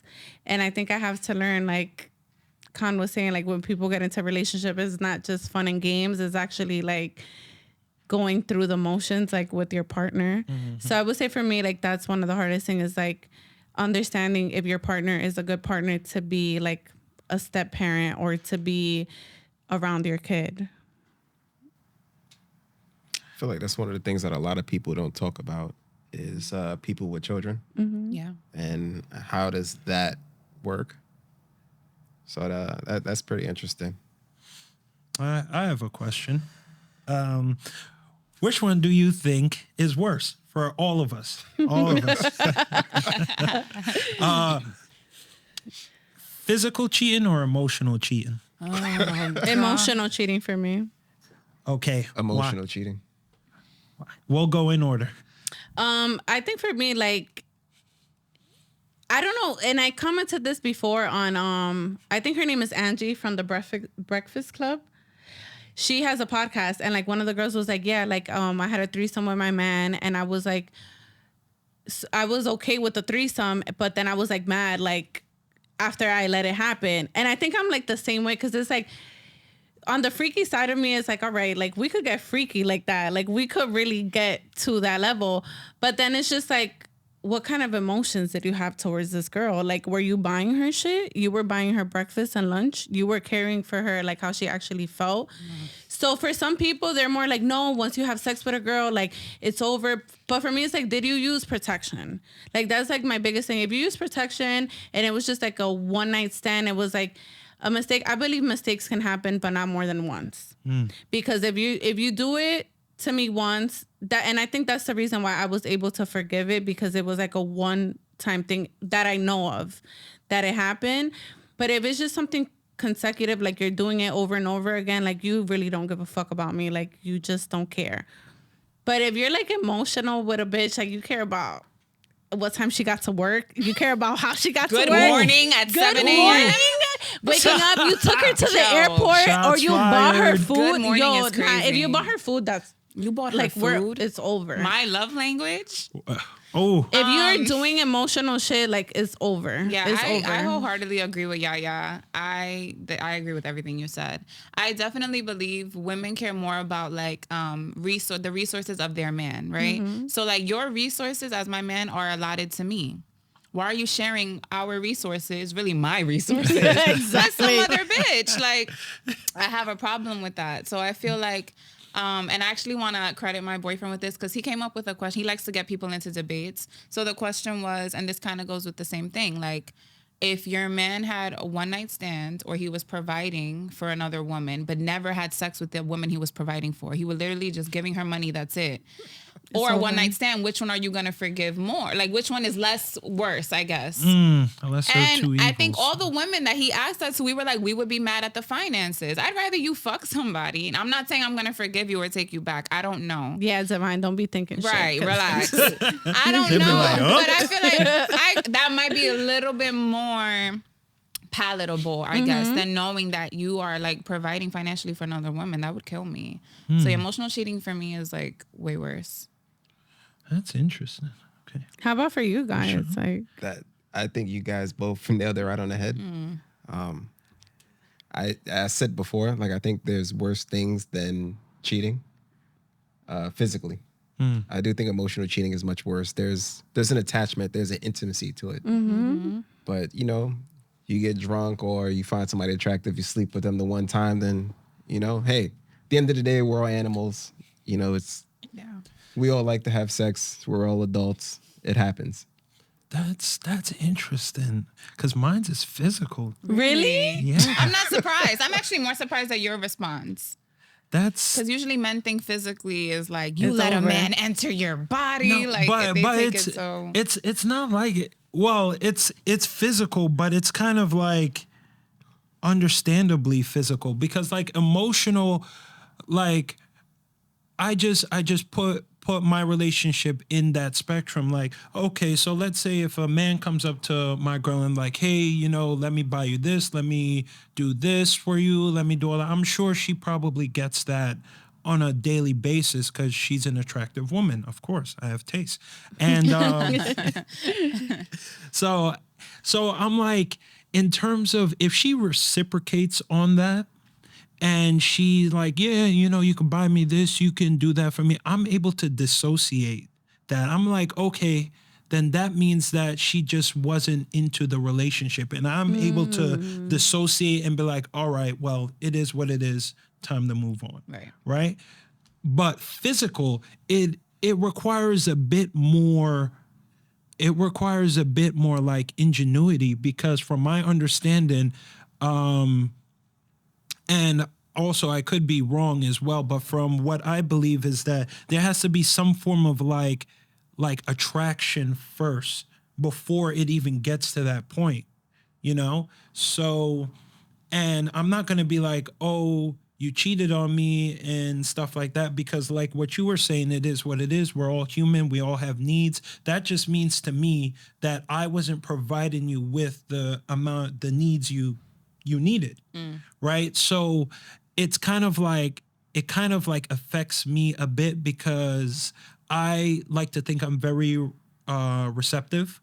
Like if you tell me something, I'll take it into mind and then I'll utilize it. I'll do it. You know, if you tell me that you like cuddling or if you tell me that like you like things sexually this way, like I would understand it and I would proceed to do it. So if you were to like physically cheat on me, that means that either one, you were kind of like lying to me, or you didn't provide me with the necessary information I need, or two, I wasn't doing it properly and there was no articulation onto it so I can adjust appropriately. It's a bit more in depth, but that's how I see it. Yeah. You know, I'm able to dissociate more if it was emotionally cheating. Like, okay, I understand you don't want to be with me. That's fine.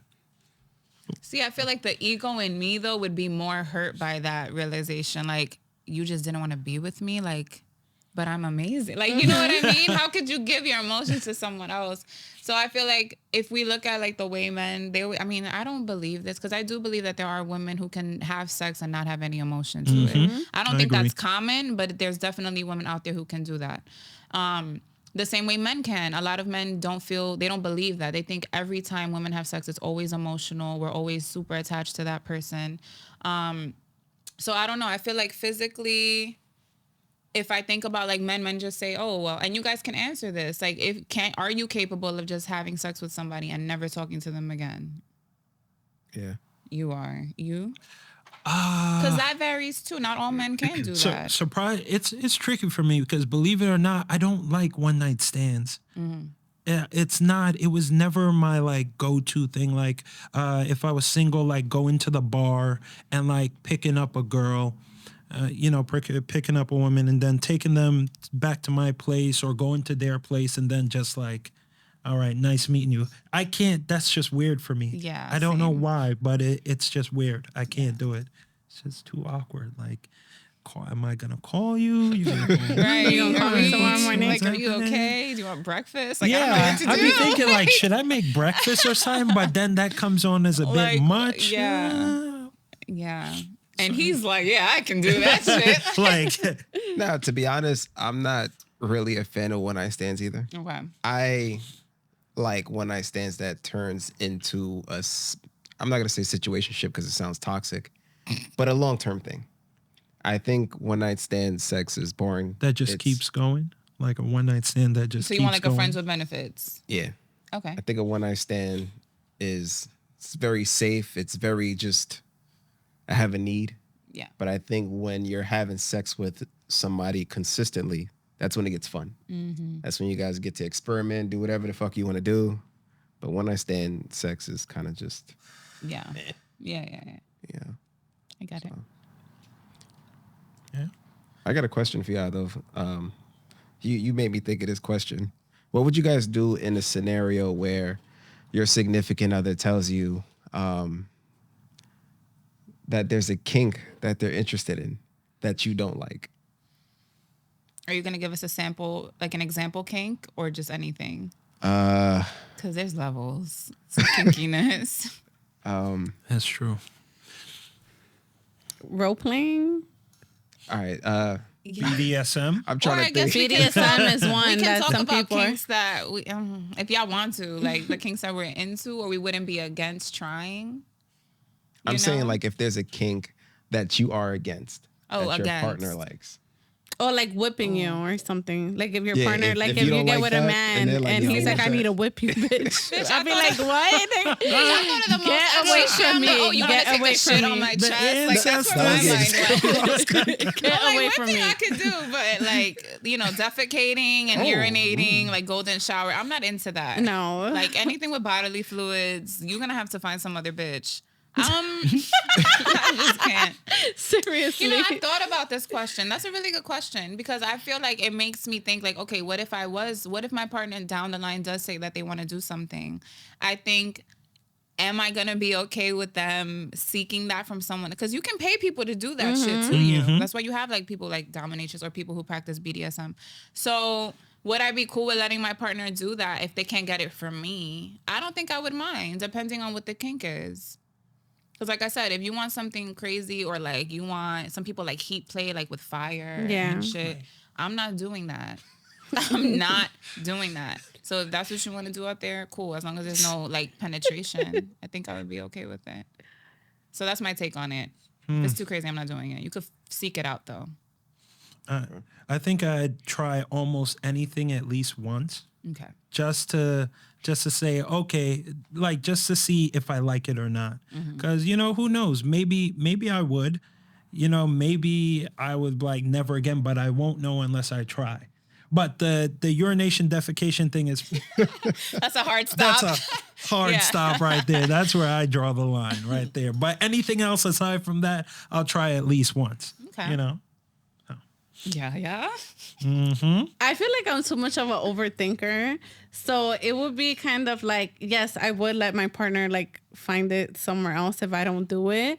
But then I feel like a certain point of our relationship, I'll be like thinking like, if my partner disappears for like an hour or something in the day, I don't know where he's at, I'm gonna be like, oh, he wants to go see that girl. No, that this is where you see. Let's like talk I'll about be that. like, what the fuck? Like, hold need on, to where you have- at? Yeah, we need to discuss like if there's gonna be a schedule for this. Yeah, It's gonna have you're gonna have to be like, all right, every Tuesday from 3 to 4. Right? There I'm needs getting to shitted be. on.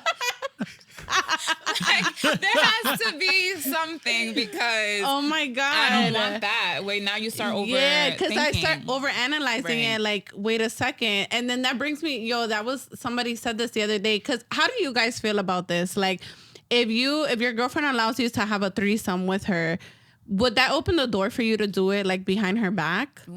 No. Or is that something that you're like, damn, my girl, let me have a threesome. Like, this is pretty cool. Like, would you be like grateful that she let you do it? Or would you be like, oh, fuck it, she let me fuck a girl, I could do it behind her back? Because they were saying that, like, if you open the door to your partner having sex with another woman in front of you, like, you don't love him. I don't think that's true. No, I don't think that's I think true. that's insecurities. Yeah. But I do think that it does open a Pandora's box to people's insecurities. Mm-hmm. It's like shit, they did it. Mm-hmm. Now they could do it again. Are they gonna do it again? Because there are people who fulfill those kinks outside, but then they can't control it. True story, real life thing that happened. Oh shit.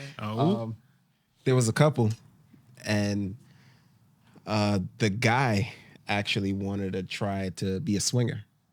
She agreed to it. They go to a swingers party. This girl has sex with I think 8 guys or something like Well, that. damn. Oh, Yeah. just 8? She Rookie. Not the rookie. she ends up falling in love with one of the guys that was in there. Stop. And then now her life is a swinger's life. She left him, they got divorced and everything. And so I think that's Damn, the fear that a homie. lot of people have is that you go open a Pandora's box. That bitch couldn't wait to be outside. She could not wait. That's crazy. Damn. That's a little scary, to be honest. I guess it is very insecure, oriented, because it's like you're watching them. Like sometimes you watch, or if you join, you're like, damn, they doing it. Like they don't do that with me. Right. Like what is this? Right. Since when you started doing this? Right. And it's like, and then you have a discussion about it, and you're like, you can't say anything afterwards. You can't be like, it was in the heat of the moment or something. So I feel like there needs to be ground rules established. Yeah. Right? Like I wouldn't, I'm over threesomes. It's out the way. Checklist done. Oh, But good for you. but if Very mature. but if my girlfriend wanted to do a threesome, we'd have to talk about it. There have to be a discussion. First, I'd have to know if it's going to be with a guy or with a girl, right? Obviously, I'm a man, so I'm more favored to one than another, right? But it all depends on the discussion and how comfortable I feel. Like if it's a girl, I feel like it'll be more for her as opposed to if it was a guy, if that makes sense. Yeah.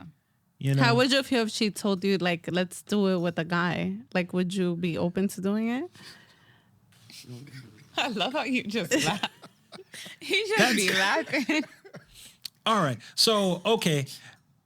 Now, I'm thinking about that and I'm thinking what would be worse? Would it be worse if it's a guy I don't know or a guy I do know? No. Damn, that one. Yeah. Yeah. You See, just that threw a just whole adds other thing. that just Yeah. adds layers to it. Because if it's a guy I don't know, but she knows, then it's ultimately I'm doing it for her. Mm-hmm. Right. But then it's if she knows him, are you going to be thinking oh, so she's been feeling him and she couldn't wait for this opportunity? Because my head would go there. I'm not insecure like that to think. I'm not saying that's a bad thing. Oh no, I'm insecure. I don't care. I admit that all the time. I don't care. I'm confident to the point where if that's the case, if she says, hey, I want to have a threesome with a guy, and you've met him before and we've talked about it, I'd be I talk with him. I'll actually be hey, she told me this and that, what's going on, what's happening. Y'all right? grabbing coffee prior to the threesome.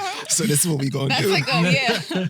Because like I said, when it comes screaming, when it comes to like emotional cheating, I'm able to dissociate more. Right. But physical cheating, I need to like understand, like there needs to be a discussion, like what's happening right there. So I wouldn't be opposed to it if it's what she wants. Whatever the outcome comes after that is the bet I made. Right. Mm-hmm. Yeah.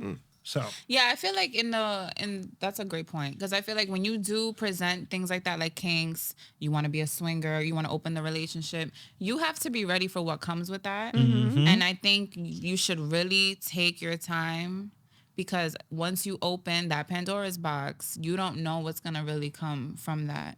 And like that woman, 8 people, and she left her husband. Like she was just like, she bought that life. The odds were in her favor. Right. So it's like, you got to really be ready and okay with whatever the consequence is going to be. So I just don't play those games. Like we're going to keep it me and you. We'll do what we need to do to make things right. Because I can't.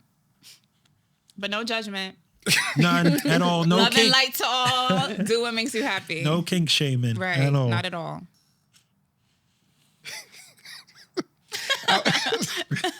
I'm sorry, because I always find these conversations interesting. Because it could go in so many different ways. So I just find this conversation interesting. I do have a question to ask you.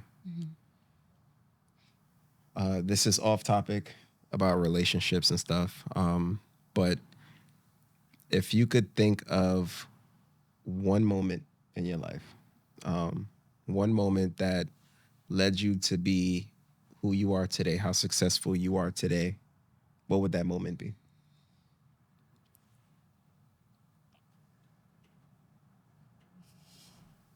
So you could take your time. You could take your time. Is anybody going first? This is think a that's your question. This is a me question? Yeah. Oh, I thought this you. was for all of us. Can we all share though? Because I'm interested to know your guys' viewpoint. For me, one moment, I don't think there is one moment.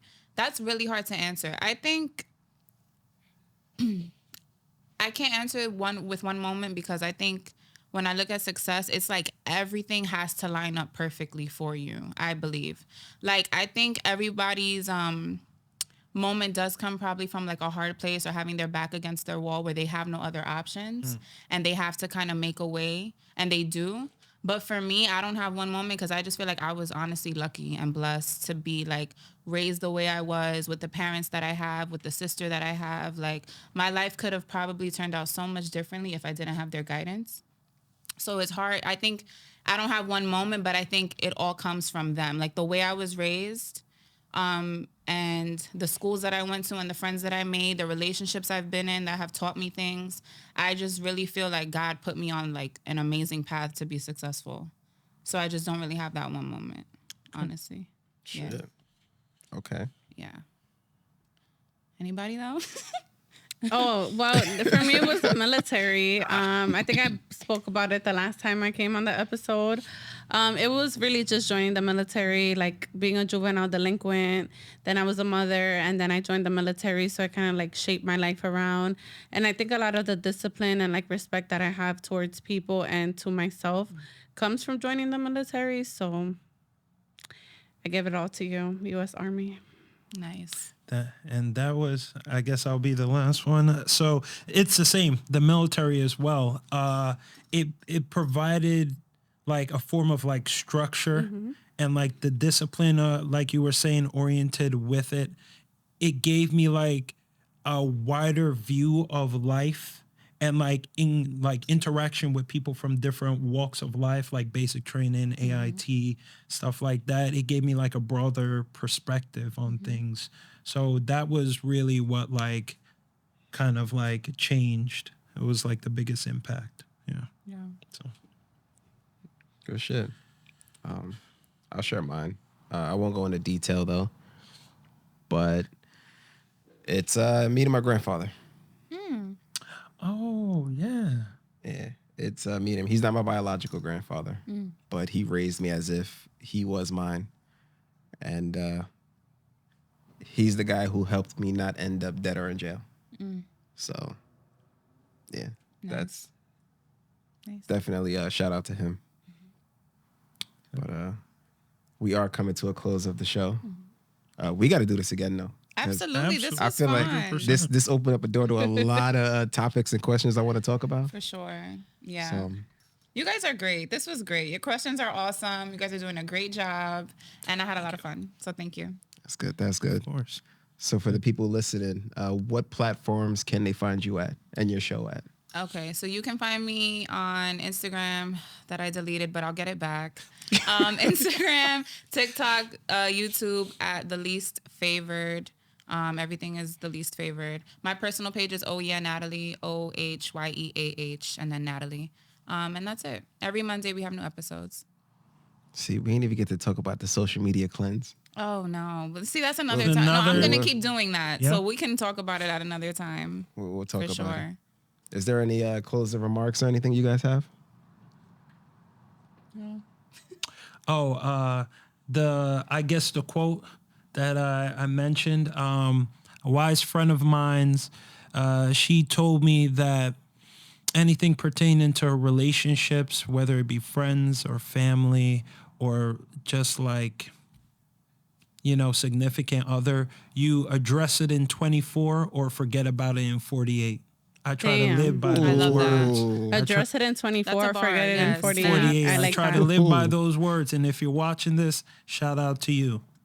Ooh, Address it in 24. Shit. Okay. I'm going to end it on that. Happy Getting all 80 my shit off early. Well, happy 80-20, happy Levicity, happy Hakuna Matata. Fuck being average, and we'll speak to you all soon. Bye.